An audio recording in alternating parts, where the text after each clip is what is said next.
অভিজিতের বিচিত্র জগতে সবাইকে স্বাগত জানাই। সামনেই আমাদের মা কামাখ্যা মন্দিরে আম্বুবাচী মায়ের মেলা 22শে জুন থেকে 26শে জুন পর্যন্ত। এই মেলাকে কেন্দ্র করে আমরা অনেকেই অর্থাৎ বাঙালিরা যাই আম্বুবাচী মেলায়। তো এই বছর তোমরা যারা যাবে, যারা কোনোদিন যাওনি, তাদের জন্য এই ভিডিও। এই ভিডিওতে আমি সম্পূর্ণ গাইডলাইন তোমাদের সামনে তুলে ধরার চেষ্টা করব, তাই ভিডিওটি শেষ পর্যন্ত দেখতে থাকো। আর যারা তোমরা নতুন, যারা এখনও চ্যানেলটিকে সাবস্ক্রাইব করোনি, তারা অবশ্যই চ্যানেলটিকে সাবস্ক্রাইব করে পাশের বেল আইকনটি প্রেস করে দাও। চলো তাহলে শুরু করি আমাদের এই ভিডিওটি। প্রথমত, এই আম্বুবাচী মেলাকে ঘিরে কিন্তু আমাদের পশ্চিমবঙ্গ তথা ভারতবর্ষের বিভিন্ন প্রান্তের মানুষ, এর পাশাপাশি দেশের বাইরের মানুষও আসেন আসামের গুয়াহাটি শহরে মা কামাখ্যা মন্দিরে।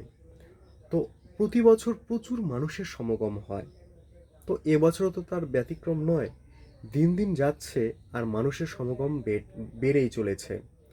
তো আপনি যদি স্মার্ট হয়ে থাকেন তাহলে আমি বলবো আজকের ভিডিওটি কিন্তু আপনারই জন্য। কারণ আমরা সবাই মনে করি প্রথমে কিভাবে যাব। তো ট্রেনের টিকিট কেটে নিই বা অনেকেই বাসেও চলে যায়। তো যাই হোক, যারা কলকাতা থেকে বা আমাদের পশ্চিমবঙ্গ বিভিন্ন স্থান থেকে যাচ্ছ, তারা একটু তোমাদের হোয়ার ইজ মাই ট্রেন অ্যাপটিকে খুলে দেখে নিবে কি কি ট্রেন কখন কখন যাচ্ছে। তাহলে সেই ট্রেন অনুযায়ী আপনারা কিন্তু টিকিট কাটিয়ে নেবেন।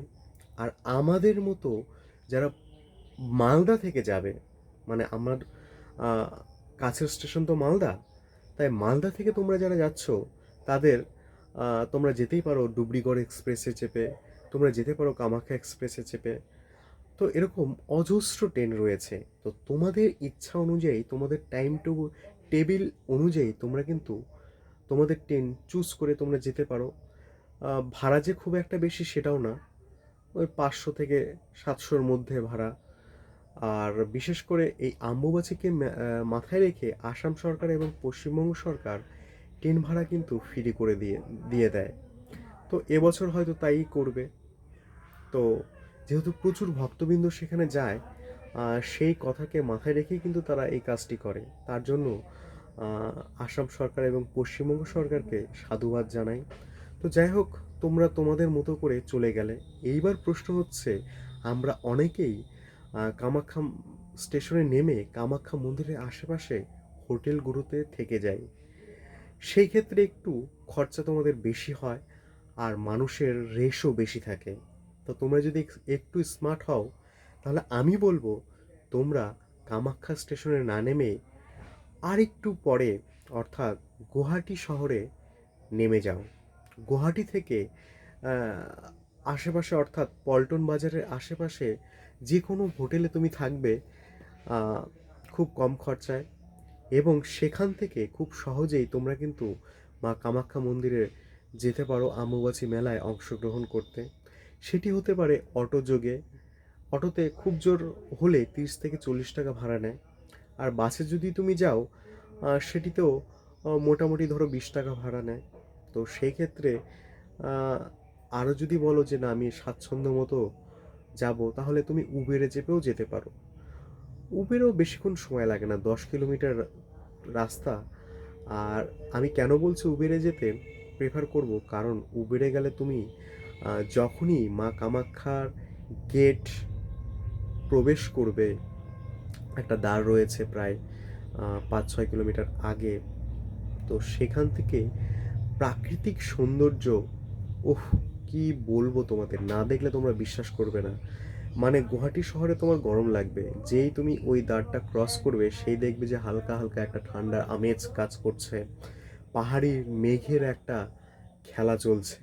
আর রাস্তা তো, মানে রাস্তার কথা কি বলবো, তোমরা যদি না যাও তাহলে তোমরা হয়তো বুঝতে পারবে না আমার কথাগুলো। তো এই জন্য আমি বলছি যে তুমি চাইলে উবেরে যেতে পারো। উবেরে ওই 110 থেকে 120 টাকার মতো খরচা হবে। তো যাই হোক, তোমরা পৌঁছালে, এবার পৌঁছে তোমরা মন্দির চত্বর ঘুরলে। মূলত সেই মানে অম্বুবাচী মেলার সময় তো মন্দিরের দরজা বন্ধ থাকে ঋতুপ্রস্রাবের জন্য। তো যাই হোক, সেই মন্দিরটা ঘুরে সেখান থেকে তোমরা উমানন্দনাথ মন্দিরে, অর্থাৎ ভগবান শিবের যে মন্দির, আহ, নদীর মাঝখানে রয়েছে একটি ছোট্ট দ্বীপ, সেই দ্বীপের থেকে ঘুরে আসতে পারো। তো যাই হোক, এইভাবে তোমরা কিন্তু তোমাদের অম্বুবাচী মেলাকে সাজাতে পারো। এবার বলছি, গুয়াহাটিতে তুমি থাকবে কেন? কারণ গুয়াহাটিতে এমন অনেক হিডেন জায়গা রয়েছে যা তোমরা জানোই না। তোমরা তো শুধু যাও মা কামাখ্যা মায়ের দর্শন করে আবার চলে আসো, কিন্তু তোমরা যদি একটু বুদ্ধি করে গুয়াহাটি শহরে থাকো, গুয়াহাটি শহরের আশেপাশের দর্শনীয় স্থানগুলো দেখো, আমি বলবো তোমাদের ভালো লাগবে। যেমন গুয়াহাটির শহরের খুব কাছেই 20 টাকা ভাড়া নেয় বাসে, তোমরা চলে যেতে পারো ঋষি বশিষ্ঠ মুনির আশ্রমে। সেই জায়গাটা অসম্ভব সুন্দর, পাহাড়ি ঝর্ণায় ঘেরা, পাহাড়ি ঘেরা একটা ছোট্ট আশ্রম। তো সেখান থেকে তোমরা দেখতে পারো। এরপর তোমরা চলে আসতে পারো সাউথ ইন্ডিয়ান স্টাইলের একটি বিশাল বড় মন্দির, সেখানে গেলে তোমার মন শান্ত হয়ে যাবে। সেই কথা বাদ দিলাম, তুমি যদি প্রকৃতি প্রেমী, নির্জনে থাকতে ভালোবাসো, তাহলে আমি বলবো গুয়াহাটি শহরের পল্টন বাজার থেকে মোটামুটি ধরো 10 টাকা বাস ভাড়া, গণেশ মোড়, সেই গণেশ মোড়ে বিখ্যাত গণেশ মন্দির দর্শন করে পাশে রয়েছে সাই বাবার আশ্রম বা মন্দির, সেখানে দর্শন করে তুমি আরও 10 টাকা দিয়ে তুমি চলে গেলে উজ্জ্বলনগর।